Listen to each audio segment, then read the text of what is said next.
ये घटना उस समय की है जब नियंत्रण रेखा पर तनाव चरम पर था।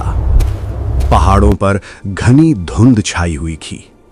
रात गहरी और खामोश थी, लेकिन उस खामोशी में खतरा छिपा हुआ था।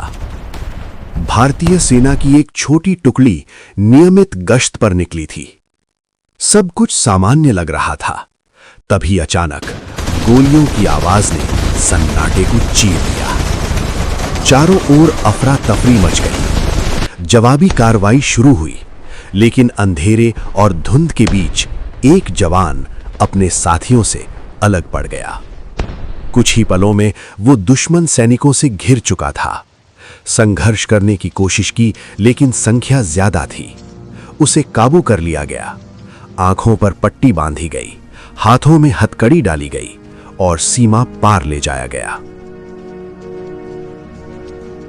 जब पट्टी खुली तो वो एक अनजान सैन्य जेल की कोठरी में था। छोटी सी कोठरी, मोटी दीवारें, ऊपर एक छोटा सा रोशनदान जहां से बस हल्की सी रोशनी आती थी। दिन हफ्तों में बदल गए। पूछताछ, मानसिक दबाव और अनिश्चित भविष्य उसकी रोजमर्रा की हकीकत बन गए। हर दिन उससे सवाल पूछे जाते, उसे तोड़ने की कोशिश की जाती, लेकिन उसके अंदर एक अडिग विश्वास था, मैं वापस जाऊंगा अपने तिरंगे के नीचे। कैद के उन महीनों में उसने हार मानने के बजाय निरीक्षण करना शुरू किया। वो गार्डों की चाल को ध्यान से देखता, उनके आने जाने का समय याद रखता, दरवाजों की आवाजों को पहचानता।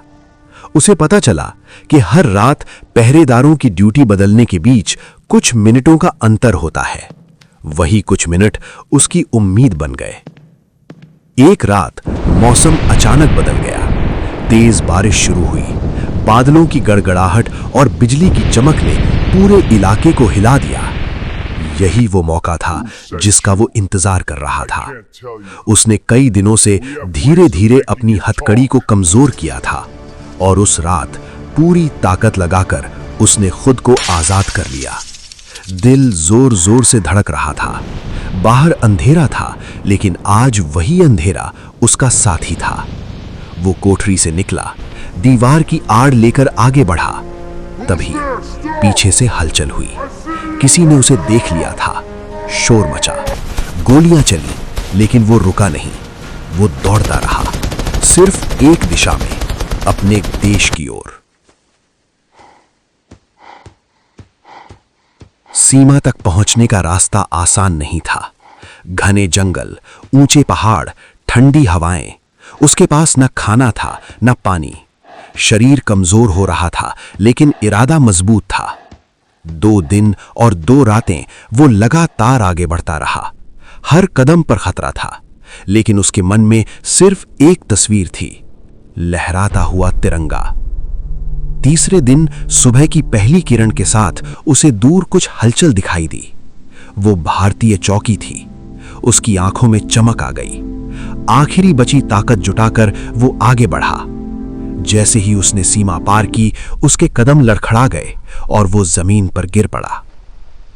भारतीय सैनिक उसकी ओर दौड़े, थका हुआ, कमजोर, लेकिन जिंदा, और सबसे बड़ी बात, अपने देश की मिट्टी पर। उसकी आंखों में आंसू थे, लेकिन वो हार के नहीं, जीत के आंसू थे।